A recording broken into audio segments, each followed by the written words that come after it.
Well, my challenge today is to see how far I can go without coughing. I've got my hot water and lemon right here, and some cough drops, and we'll see how that goes. So good morning, everyone. Good morning. So when we were working out the schedule for this month, and I agreed to do the second Sunday in November, I didn't realize that it would fall to me to do the first message after our election. And I realized that, sometime like late Tuesday night or early Wednesday morning. And I thought, well, how much should I address it at all? Should I just do a regular message that was about the theme? And I thought, well, no, that's kind of impossible.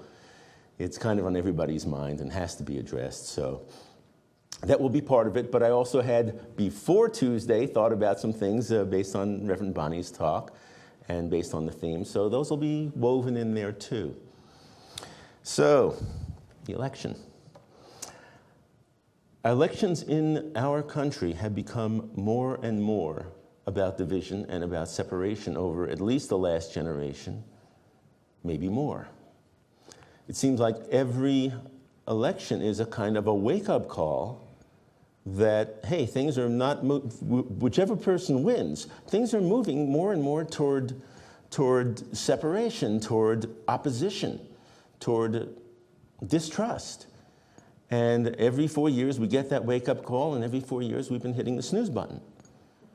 And I don't think we can do that anymore. And it didn't used to be that way. It used to be that, yes, there were competitions in elections, but there was respect for the other side, respect for the other people, and especially among the people, even more than among the politicians. But it used to be that when someone in Congress would refer to my good friend and colleague on the other side of the aisle, they actually meant it. And that has changed over the years. We are now a divided country where half of the people do not trust, do not respect, do not understand the other half. And make no mistake, that has been engineered.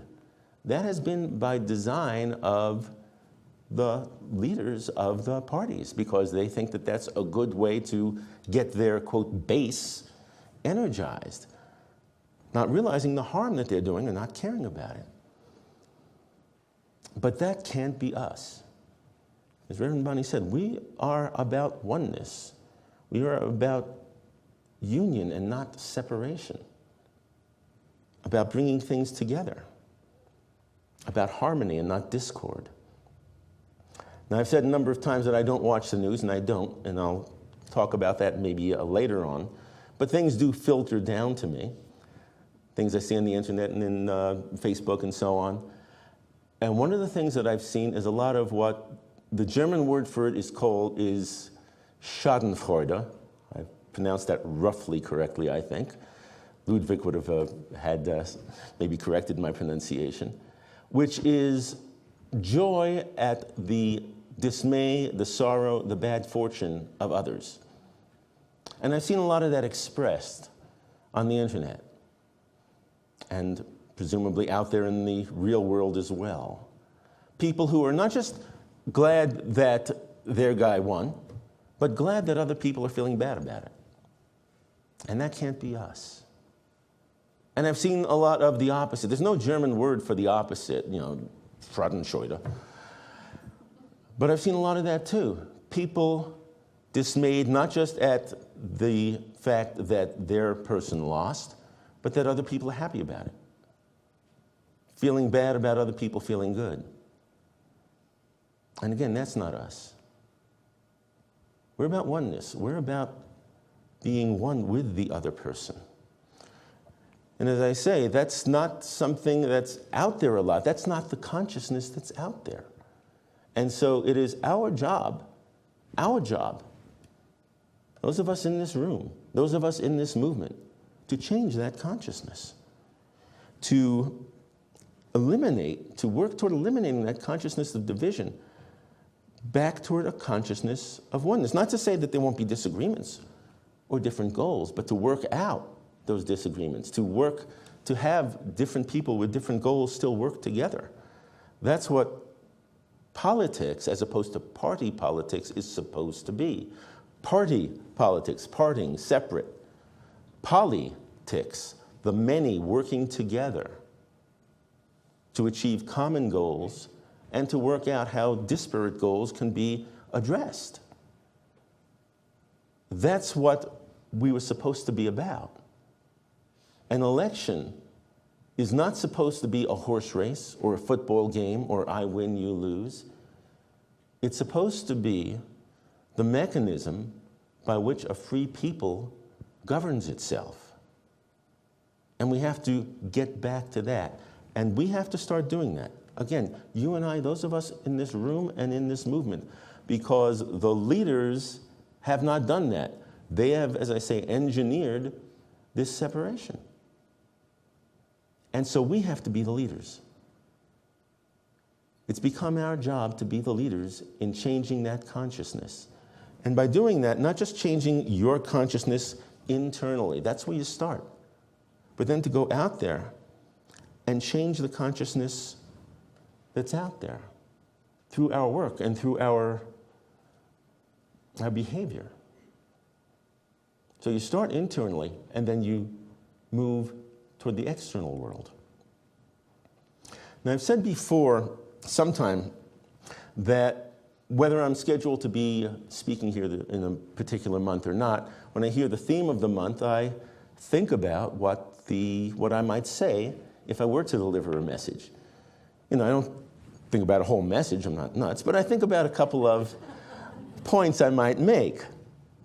And a few months back, there was a theme about your true nature or your true self.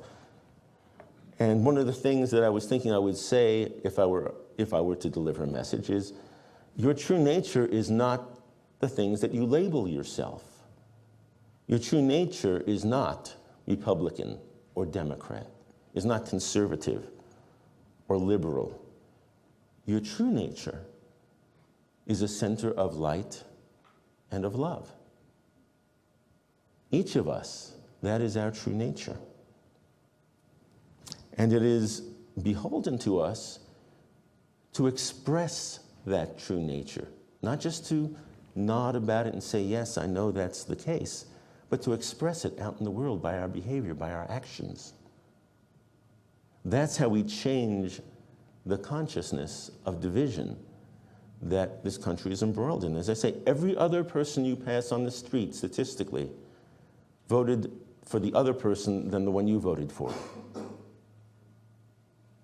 And yet they too are centers of light and of love. They are you walking in another's skin, if we believe what we say about oneness. And so we have to seek to understand those other people, whichever side you voted for. We need to spiritually transform not just ourselves, but our culture and our country. It's gotten to that point. This is the last wake-up call. Time to get out of bed. Time to wake up. Now, I've titled this message, Moving Forward with Intention. And before Tuesday, when I was looking at the theme and knowing it was about circulation, and hearing Reverend Bonnie talk not just this month, but some other times about flow, I remembered there's this book called Flow, The Psychology of Optimal Experience, by Mihaly Csikszentmihalyi. I think I got it fairly, I've been practicing. And it's been, I think it's about 30 years old now, and just about every personal development teacher refers to this book, whether they actually read it or not. And so I started reading it, and didn't get very far, but I think I got about to the right point for this message, at least. Early on in the book, Mihaly says this: intentions arise in consciousness whenever a person is aware of desiring something or wanting to accomplish something. Intentions act as magnetic fields, moving attention towards some objects and away from others, keeping our mind focused on some stimuli in preference to others. And when I read that, I was thinking about something that was called the principle of selective attention. This is well known in psychology and is, I think, part of what we call the law of attraction. And Cheryl Clark sort of referred to that last month in her talk when she said, when you're scheduled to give a message, everything that comes up in your life seems to be about that message. It's like, oh, wow, that has to be included, and that should be included until you got like an hour and a half message, because everything that's coming up seems to be about that. But in actuality, if the message were about something else, those things would still have come up. You wouldn't have noticed them. Your attention wouldn't have been there. They would have been about all the other things that you're not paying attention to that would have been germane to the message or to something else that you're paying attention to. It's the law of selective attention, or the principle of, I forget which, it's one of those two. And as Mihaly says, your intention focuses your attention.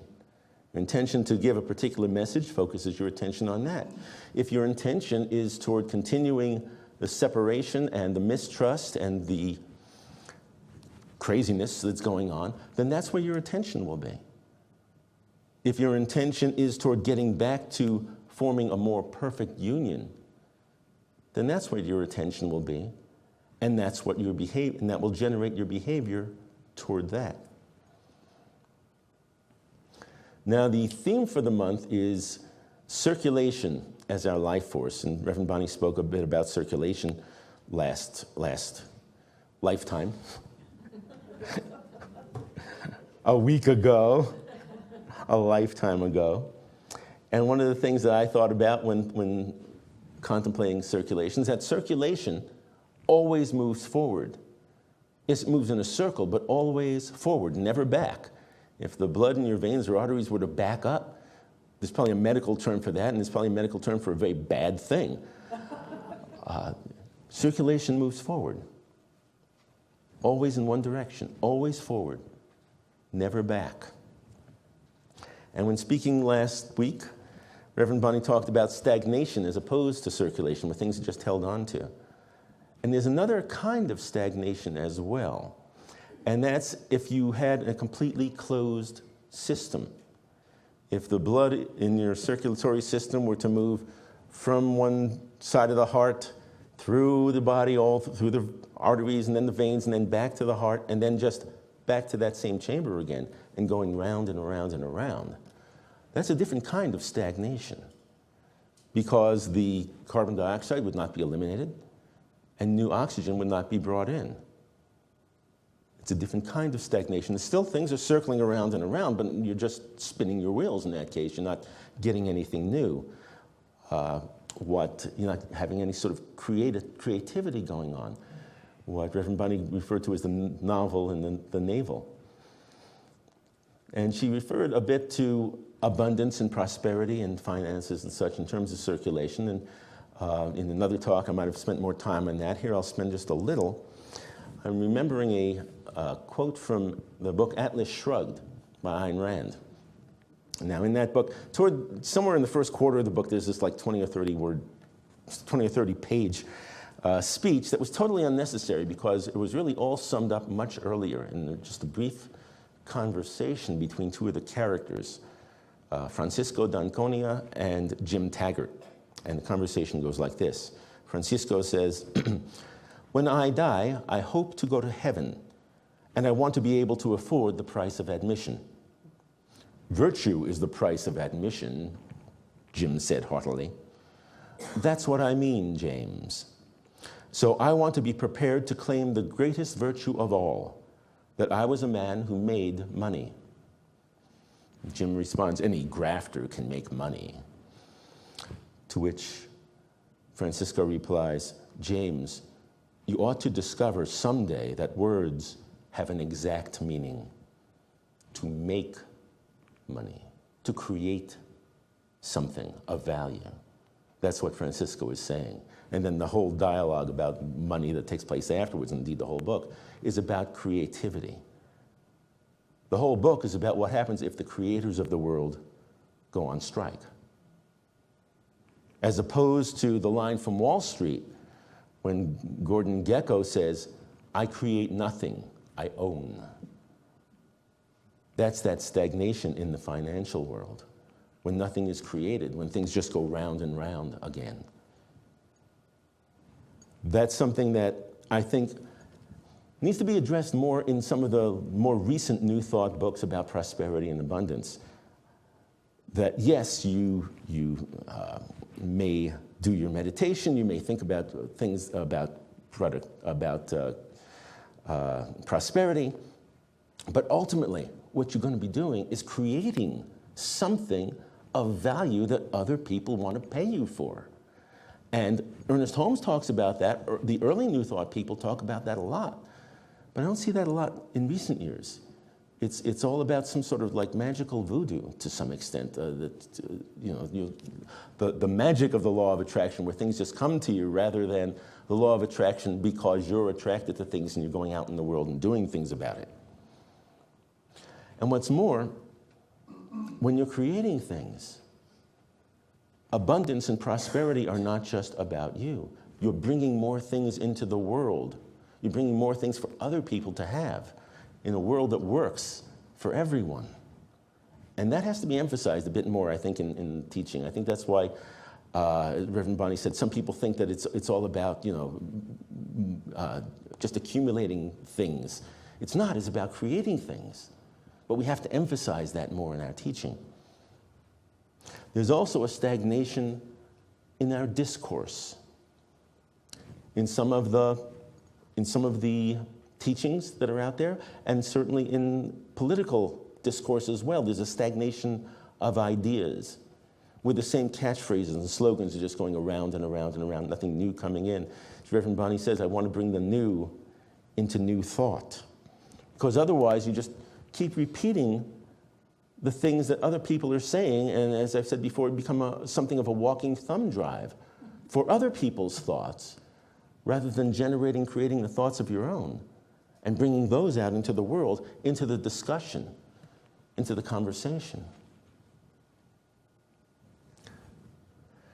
So we come back to this notion that our country is divided, that we're the Montagues and the Capulets,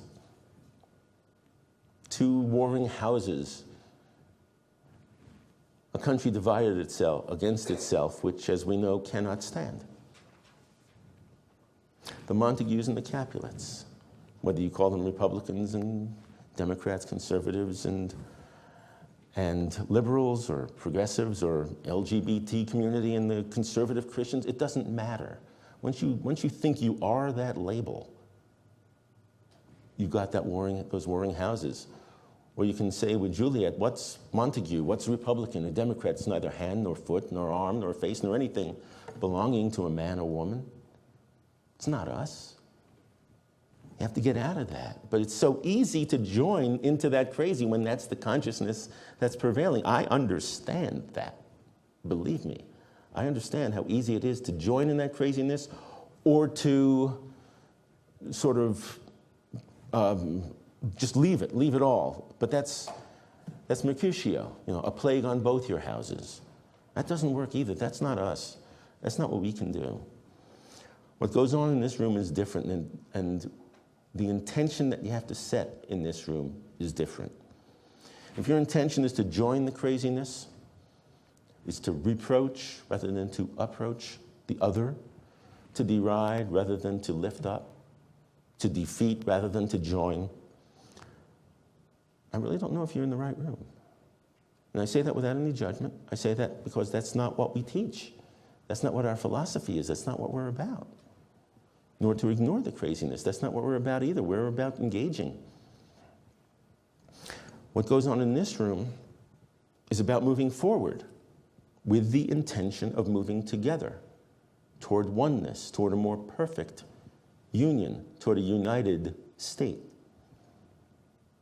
So if your intention is to unite and you're just not having a hard trouble doing that because you get caught up in the consciousness and the craziness, that's a different thing. If your intention is to be there and it's just hard to get there and it's slow going and keep falling back, well, then you're in the right room, because hopefully in this room you get that little push every Sunday, and you get that little push when you read the philosophy and you take the classes toward moving toward that union and setting up a dialogue and a conversation with, as I say, every other person you're passing on the street who voted the other way. To wonder about and to be interested in what are the other person's concerns, what are their wants and needs, their hopes and their fears, to seek first to understand, not to be understood. It may be slow going, but as long as it's your intention, then we'll get there. There's a poem that I heard once, maybe 50 years ago or so, on a TV show that I've never forgotten. And it goes like this. The butterfly has wings of gold. The moth has wings of flame. The inchworm has no wings at all. But it gets there just the same. And so it does, and so we do, and so it is.